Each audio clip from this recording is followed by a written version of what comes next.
नमस्कार, आप देख रहे हैं 4 PM। मैं हूं आपके साथ सिमरन।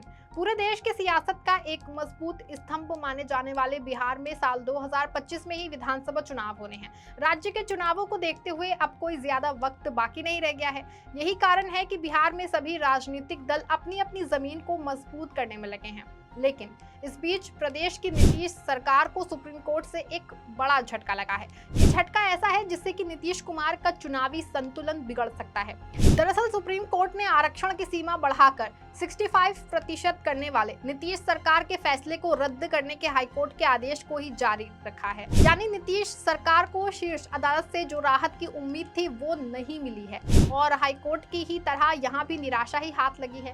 सर्वोच्च अदालत ने 65% आरक्षण मामले में सुनवाई करते हुए नीतीश कुमार सरकार को बड़ा झटका दिया है। सुप्रीम कोर्ट ने आरक्षण की सीमा 50% से बढ़ाकर के 65% करने की बिहार सरकार की अधिसूचना को रद्द करने के पटना हाई कोर्ट के आदेश पर अंतरिम रोक लगाने से इनकार कर दिया, जिससे नीतीश सरकार की उम्मीदें चकनाचूर हो गईं। हालांकि अदालत इस मामले में सितंबर में विस्तृत सुनवाई करेगी। सुप्रीम कोर्ट में मामले की सुनवाई के दौरान CJI DY चंद्रचूड़ और जस्टिस JB पारदीवाला और जस्टिस मनोज मिश्रा की खंडपीठ ने मामले को सितंबर में अंतिम सुनवाई के लिए सूचीबद्ध करते हुए कहा कि वो कोई अंतरिम राहत नहीं देगी, लेकिन फिलहाल अब किसी तरह के बदलाव की संभावना कम नजर आती है, क्योंकि कोर्ट ने अंतरिम राहत देने से साफ इनकार कर दिया है। जाहिर है कि पिछले साल बिहार सरकार ने OBC वर्ग के लिए आरक्षण सीमा को 50% से बढ़ाकर के 65% कर दिया था, जिसे हाल ही में पटना हाई कोर्ट ने रद्द कर दिया था। इसके बाद बिहार सरकार ने हाई कोर्ट के फैसले के सुप्रीम कोर्ट में चुनौती दी थी, लेकिन यहाँ भी नीतीश सरकार को अब झटका और मायूसी ही हाथ लगी है। दरअसल आरक्षण की सीमा बढ़ाने का फैसला नीतीश कुमार का एक बड़ा चुनावी दाव माना जा रहा था, क्योंकि इसके आधार पर वो चुनावों में OBC समुदाय को लुभाने का काम करते, जिसका लाभ उन्हें बिहार विधानसभा चुनावों में मिलने की पूरी उम्मीद थी। ये फैसला नीतीश कुमार के लिए इस लिहाज से भी काफी अहम माना जा रहा था, क्योंकि हाल ही में हुए लोकसभा चुनावों में भी नीतीश कुमार को भाजपा से भी ज्यादा समर्थन और सीटें हासिल हुई थी, जिसके बाद नीतीश कुमार के बिहार में अभी भी बने रहने की संभावनाएं फिर से जाग गई थी। ऐसे में नीतीश सरकार को सुप्रीम कोर्ट से ये उम्मीद थी कि अगर सर्वोच्च अदालत पटना हाई कोर्ट के फैसले को पलट देता या उस पर रोक लगा देता तो विधानसभा चुनाव में नीतीश कुमार अपने इस आरक्षण वाले दाव का लाभ उठा सकते। लेकिन सुप्रीम कोर्ट ने नीतीश कुमार की सारी उम्मीदों पर पानी फेर दिया। अब सुप्रीम कोर्ट से भी झटका मिलने के बाद नीतीश कुमार के पास सिर्फ एक ही विकल्प बचा है, जिसके लिए वो केंद्र की NDA सरकार पर दबाव बना सकते हैं। अब चूंकि नीतीश केंद्र सरकार में साझेदार हैं और बैसाखियों पर खड़ी सरकार की एक अहम कड़ी हैं, ऐसे में इस बात की संभावना पूरी है कि नीतीश कुमार प्रधानमंत्री मोदी और उनकी केंद्र सरकार पर अपने फैसले के लिए दबाव बना सकते हैं। दरअसल सुप्रीम कोर्ट के फैसले के बाद नीतीश कुमार के नेतृत्व वाली राज्य सरकार अब केंद्र ने इससे कोटा वृद्धि को संविधान की 9वीं अधिसूची में शामिल कराने की कोशिश करेगी, क्योंकि ये ही वो एकमात्र तरीका है जिसके सहारे नीतीश अपने इस फैसले को लागू कर सकते हैं और आगामी विधानसभा चुनावों में इसका लाभ उठा सकते हैं।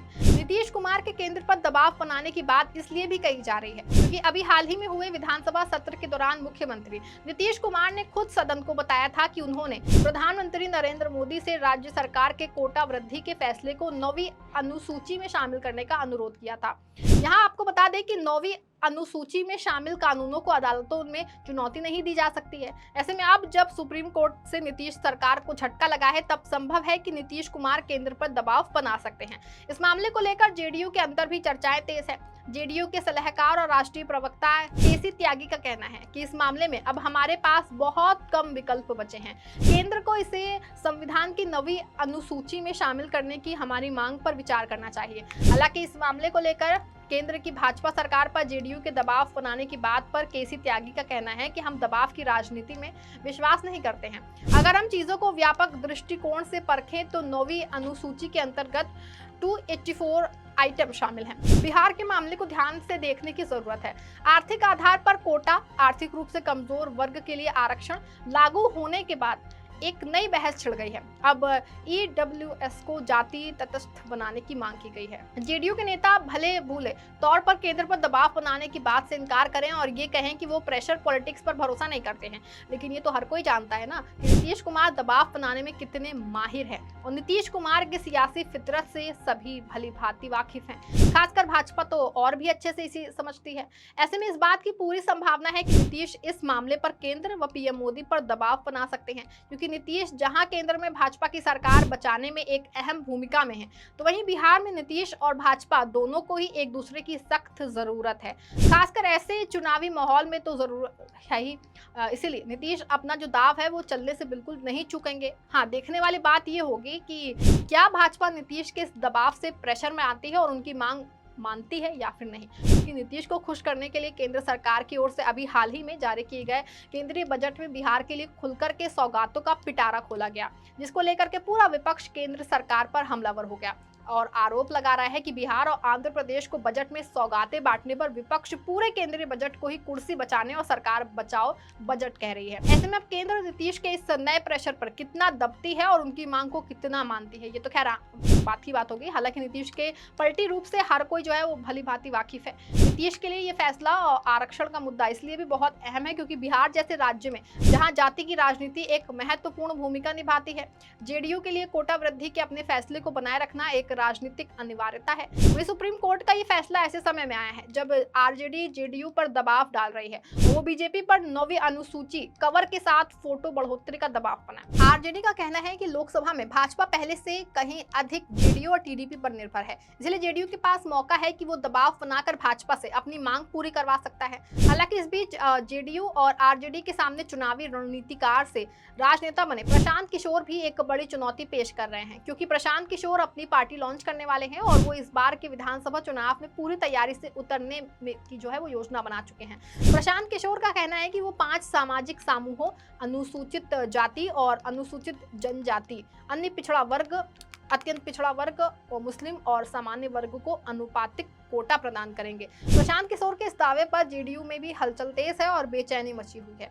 जेडीयू के एक नेता का कहना है कि हम प्रशांत किशोर की बात को खारिज कर सकते हैं, लेकिन पार्टी संरचना में उनकी अनुपातिक प्रतिनिधित्व की बात केवल समाजवादियों की ओबीसी और ईबीसी पर ध्यान केंद्रित करने की मूल नीति को नुकसान पहुंचा सकती है। पिछले 34 सालों से समाजवादी राज्यों और जाति पश्चात सर्वे का नेतृत्व कर रहे हैं। कोटा सीमा बढ़ाना शायद आखिरी मास्टर स्ट्रोक था जो हम खेल सकते थे, लेकिन अब जब ये कानूनी पचड़ों में फंस गया है तो हम अपनी राजनीति की लंबी उम्र के लिए मुद्दों को जीवित रखने के तरीके खोजने होंगे।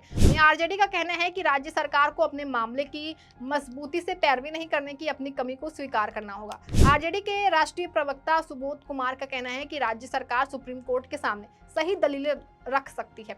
इंदिरा सावनी मामला जो 50% कोटा सीमा की बात करता है और उस राज्य को स्पेशल केयर देने पर भी चर्चा की गुंजाइश छोड़ता है, जिसका राष्ट्रीय औसत बहुत खराब है। मानव विकास सूचकांक के मामले में बिहार कई वर्षों से 32वें स्थान पर है। इस पर पॉइंट पर खेल सकते हैं। राजद नेता ने कहा कि सत्तारूढ़ एनडीए में जदयू को जो लाभ प्राप्त है उसे देखते हुए वो नरेंद्र मोदी सरकार पर खींचतान और दबाव के माध्यम से कोटा वृद्धि के लिए 9वीं अनुसूची कवर सुनिश्चित कर सकता है। हालांकि भाजपा के नेतृत्व वाले केंद्र से ये रियायत प्राप्त करना जदयू के लिए आसान होगा। हालांकि आरक्षण कोटा वृद्धि को संविधान की 9वीं अनुसूची में शामिल करने का फैसला व बिहार की इस मांग को मनाने का फैसला भाजपा व केंद्र सरकार के लिए गले की फांस भी बन सकता है, क्योंकि अगर एक राज्य की मांग को लेकर केंद्र स्वीकार करती है तो अन्य राज्यों से भी मांगे उठनी शुरू हो जाएंगी। और केंद्र व बीजेपी पर वैसे ही बजट में बिहार और आंध्र प्रदेश के लिए पिटारा खोलने पर विपक्ष हमलावर है और भेदभाव का आरोप लगा रहा है। ऐसे में अगर नीतीश सरकार की इस मांग को भी केंद्र मानता है तो आने वाले वक्त में भाजपा के लिए चुनौतियां बढ़ जाएंगी।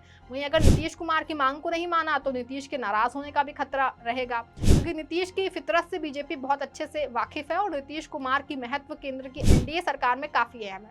इसलिए अब नीतीश कुमार का ये दबाव भाजपा के लिए गले की फांस बन गया है। फिलहाल देखते हैं कि आगे क्या होता है। नीतीश की प्रेशर पॉलिटिक्स काम आती है या फिर बीजेपी नीतीश पर सख्त रुख अपनाती है। इस खबर में फिलहाल बस इतना ही। ऐसी तमाम राजनीतिक खबरों के लिए बने रहें और जुड़े रहें 4 PM के साथ। धन्यवाद।